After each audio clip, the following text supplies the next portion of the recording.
County Board of Commissioners. Today is June 24th, 2026. Extra copies and announcements are on the back. Commissioner Mortis is joining us remotely. Lyle, you need to mute your phone unless you're talking. You got it. No, mute his computer. Or mute your computer. Then Yeah, mute my computer. Oh, won't let me mute my computer. Well, you just gotta turn the sound off. in the bottom right, maybe. Check. Hey. A little better. A little better. That's fine. We can work with that. All right. Next up on the agenda is public comment. Would anybody from the public like to address the board? You may. Okay. Next is approval of the agenda. So moved. All right. All those in favor, please say aye. Aye. Aye. Motion carries. Next up is approval of the minutes from June 17th. Second. All those in favor, please say aye. Aye. I vote aye. Motion carries. Next up is approval of the consent calendar. So moved. Okay. All those in favor, please say aye. Aye. Aye. I'll vote aye. The motion carries. And next is general liability property insurance for fiscal year 26-27. Mr. Hansen. Yes, Board of Commissioners, included in your packet is the property and liability insurance for fiscal year 26-27. Our coverages have not changed other than different vehicles that we are insuring in that. So I'll be brief. Total cost of insurance is about $2,000 less than it was the previous year, which is a rarity in insurance world when you go down. So I would recommend approval of general liability insurance, automobile liability, auto physical damage, property and boiler insurance. And then we do optional insurance for crime coverage and cybersecurity. And then we utilize a multitude of credits to give you a net cost of approximately $837,000 of insurance. Thank you, Mr. Hansen. Any questions, comments? Not seeing any. Do you have a motion to approve the insurance? General liability, property, etc. Second. Motion been made and seconded. Any further discussion? That's just stunning that we're approaching $1 million for an insurance premium just for liability coverage. Liability and property, but Wow. the majority of it is liability. And actually that's with a deductible that we still have to pay that Yeah. can at times get you well over $1 million. So I just say that to showcase to the public, the 6 people who might watch this, this is the kind of thing that just breaks the back of business. And it certainly is breaking the back of government along with all the other rising costs. This is insane. Can't operate without it. not unless you're a big county and can self-insure. We can't operate without it. I imagine those costs are high as well for self-funded, self-insured counties. No? No, they tend to do much better than we have to do in the CIS pool. Not guaranteed. I mean, they're subject to the risk just like we are, but The rate of increase is not the same. yeah, Hmm. they're buying reinsurance, so they're covering all the lower end stuff that we're paying 20% premiums on, those kind of things. So, Well, it's all about the actuarials. I mean, Yep. if you have losses, an insurance pool is meant to have enough cash to pay. So more losses everybody has, the higher this gets. and we're in a pool, so we're not, determined by ourself. We can If mitigate.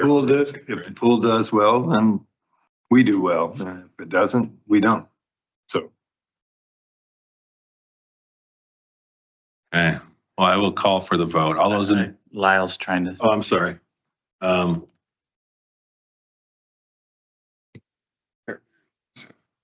Sorry, Lau, one sec. You're gonna have to repeat yourself. Okay, go ahead, Lau. How much of that is for cybersecurity? Oh, very little. Cybersecurity is $7,600. It's general liability that costs you a lot.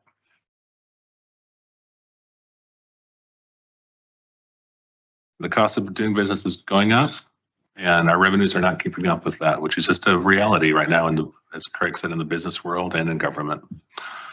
Okay. I'll call for the vote. If there are no other questions or comments, all those in favor, please say aye. Aye. I'll vote aye. Motion carries unanimously. Thank you, Greg, for researching, presenting, and getting this done for us.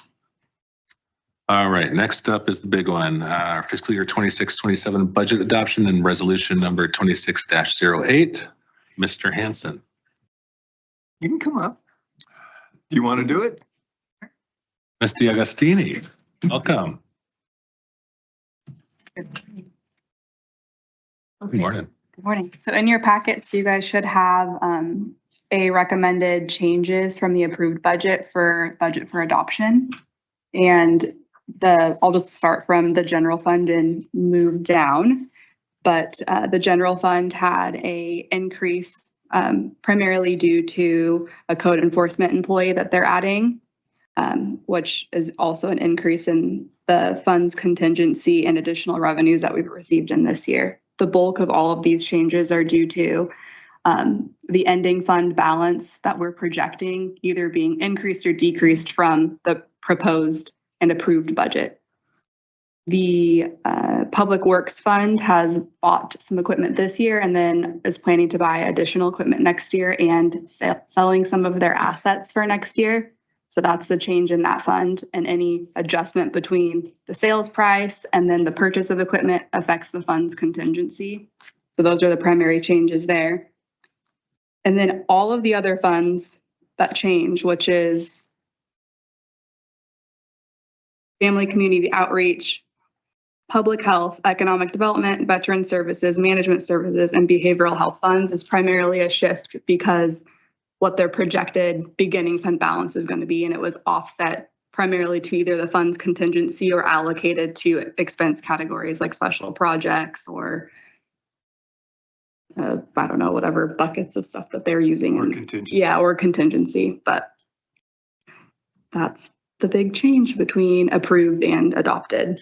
So the overall effect between what was approved and then what was adopted is a $1.7 million increase in budget.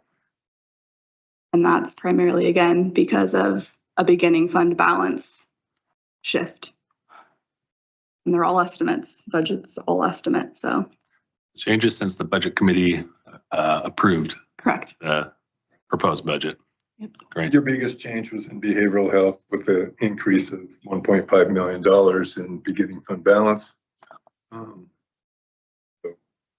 instead of the $8 million that we projected, it's $9.5 million. So most of the increases, most of the beginning fund balances increase from what was approved, which is a nice thing. Mhm. With the exception of things like Public Works, who decided to buy and get equipment. In this year, the other thing is they're going to buy well over $1 million worth of equipment next year.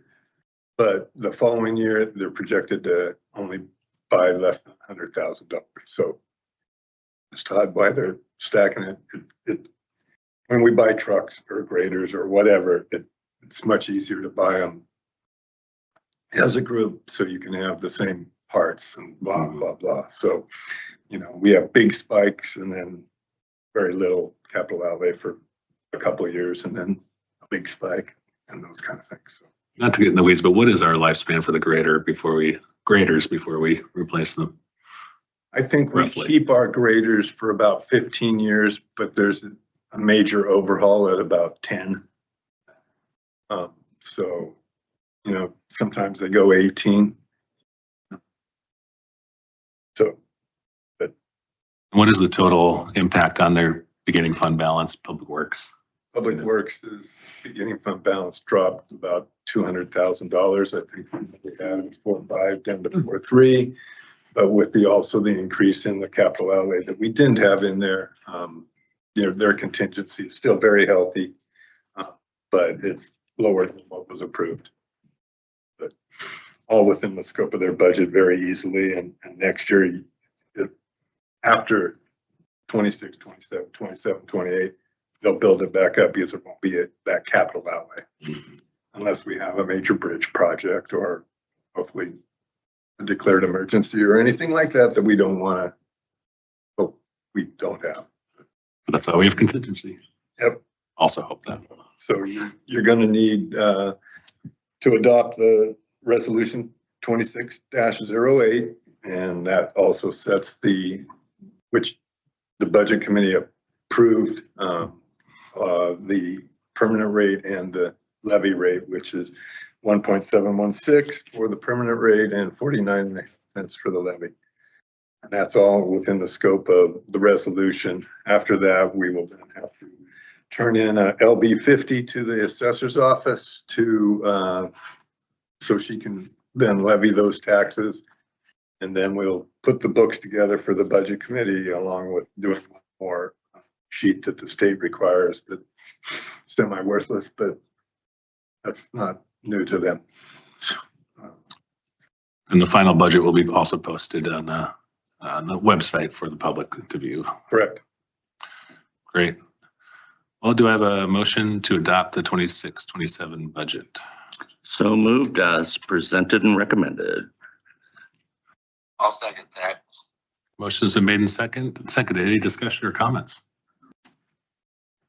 All right. All those in favor, please say aye. Aye. I'll vote aye. Motion carries unanimously. Just want to thank you both, Caitlin and Greg. As Greg has said, this is one of the most challenging budgets he's had to prepare.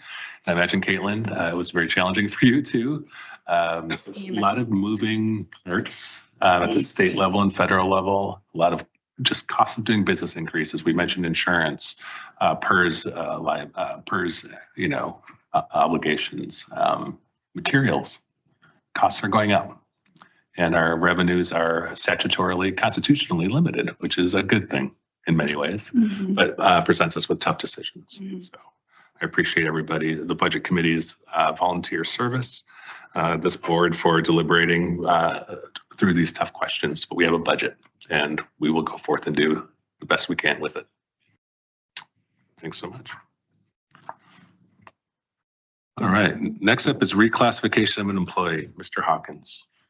Good morning, members of the board. I am here to request a reclassification for an office specialist 2 in our community corrections department. This is specifically for Eden Lucky. She is performed at an exceptional level to the point that they've started handing off more duties to her that fall more in line with the office specialist 3 position. So we're requesting that she be reclassified into an office specialist 3 position. This would be effective July 1st. For a fiscal year impact of 12 months, we're looking at approximately a $3,700 increase, which includes PERS contributions. Good. Great. Thank you. Thumbs up, Lyle? Looks like Lyle's good. Yeah. All right, that concludes business portion of the agenda. We have a need for an executive session today. Yes, sir. The board will meet in executive session pursuant to ORS 192-660 sub 2A to consult with counsel concerning the legal rights and duties of a public body with regard to current litigation or litigation likely to be filed. I don't need labor. I didn't give you labor. What? I know. I don't need it either. Maybe next week.